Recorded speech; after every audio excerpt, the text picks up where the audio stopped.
Hi everyone, I'm Lily, the Cosmic Creator. Normally, I don't like to get up here and make videos about negative things, but I had an experience recently that I want to share as a warning to other writers. This is my experience with a woman named Christina Kaye. She runs a company called the Book Boss Academy.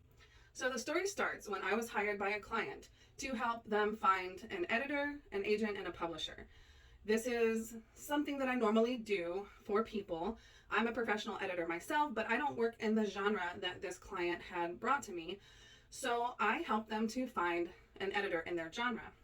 I posted up on social media looking for an editor in some groups, and Christina replied to my posting. We talked about the project over chat for a couple days, and then she sent me a sample edit that was very good and very detailed. After that, we had a video call with the client. Christina seemed very professional. The sample edit, like I said, was really great. We were both very impressed with her work. So the client decided to hire her for $3,200 for a 72,000 word document. The client paid half of the money up front, which is kind of a standard thing to do. Then we expected to see some work, she told us, within 4 to 6 weeks.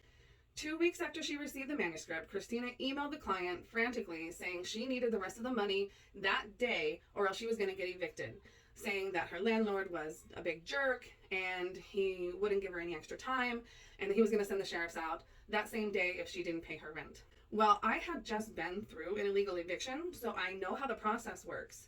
And I said that doesn't sound right because that's not how the eviction process works. You don't get the sheriffs out the same day. That takes time. You got to go to court. There's all these things. It takes months to get through that process. The client called and said, this doesn't seem right. Kind of not sure that she's actually done the work, right? I've kind of been in that position, so I wanted to sympathize with Christina. I wanted to believe that she was being honest, but the client said, I call bullshit, and I kind of agreed with the client. 2 days later, Christina emailed saying, oh, the edits are all finished now, and she needed the invoice paid before she would release the edits to myself and the client.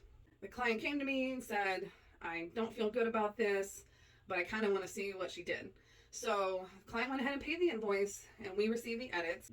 I had been part of this process all along, from the time that I started with the client to being on the video call with the client and Christina, being involved in every step of the process. The client told Christina to send the edits to me.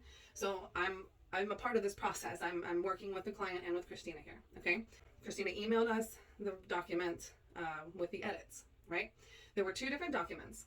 One of them had line edits. Now, line edits and developmental edits are 2 different things. Line edits go line by line and check for grammar, readability, and things like that.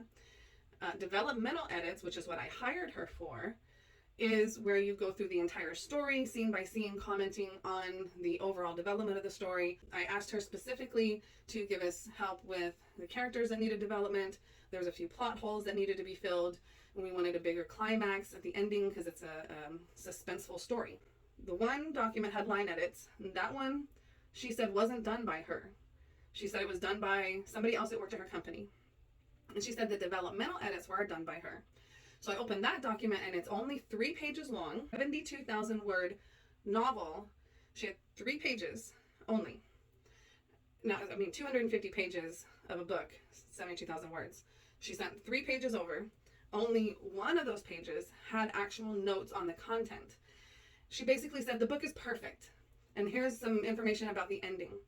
Well, the client had sent over the ending in a separate email. The ending was the only part that she commented on in detail, and she basically said leave it the way it was.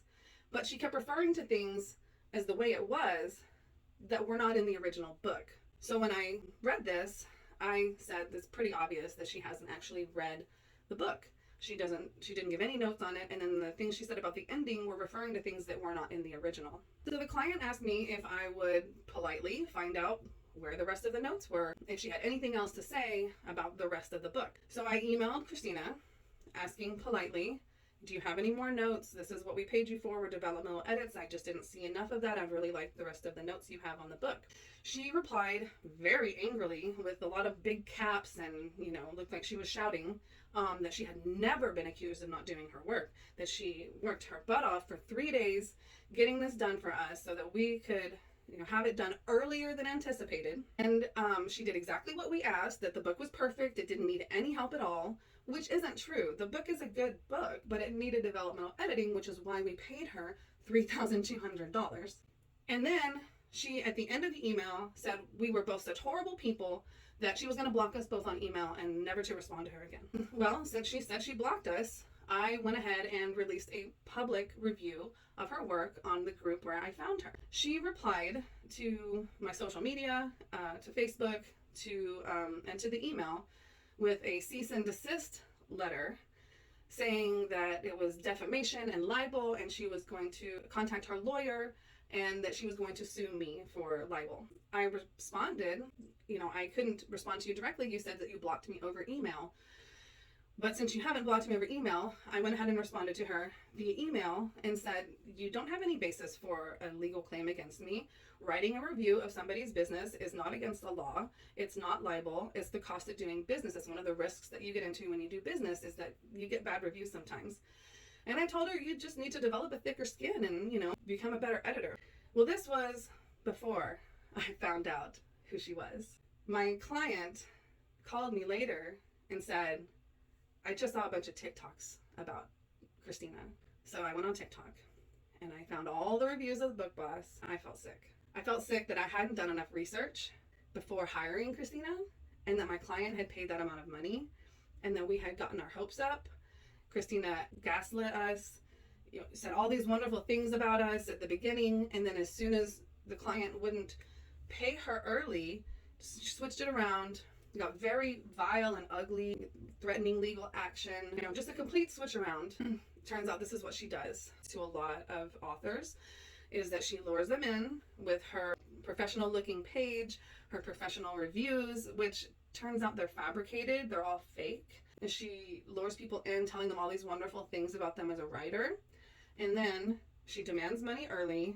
And anytime she gets a complaint about her work, which is frequently, she threatens legal action. And she has some kind of clause within her contract that says that we are not allowed to talk about the work that she's done at all. Well, first of all, I didn't sign the contract, so I'm not legally bound to whatever privacy policy she has written up on her contract. Second of all, that also doesn't take into account public reviews. Public reviews are protected by law, so she can't sue somebody because they are giving an honest opinion and review of the interaction that they had with her. So if there's any other authors out there that are looking for an editor, number one, steer clear of Book Boss Academy and Christina Kaye. She's a total scam. Number two, editors are not your friends. You're not paying someone to tell you that your book is amazing. You're paying somebody to tell you how to fix it and make it better. And number three, do your research on the people that you hire. Do lots of research, look them up on social media, look them up on the Better Business Bureau. I have complained about Christina on the Better Business Bureau, as well as other places where you can write reviews, and will continue to do so to warn other people so they don't get scammed by Christina as well.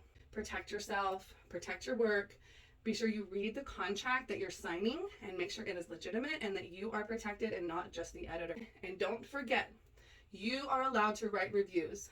It doesn't matter if somebody threatens you with legal action, saying slander, libel, and all these big fancy legal words. You can write reviews. Don't let anybody silence you or gaslight you into thinking that you have to take crappy work. You don't. Okay? I love you guys. I hope that this helps some authors out there avoid getting scammed like my author did.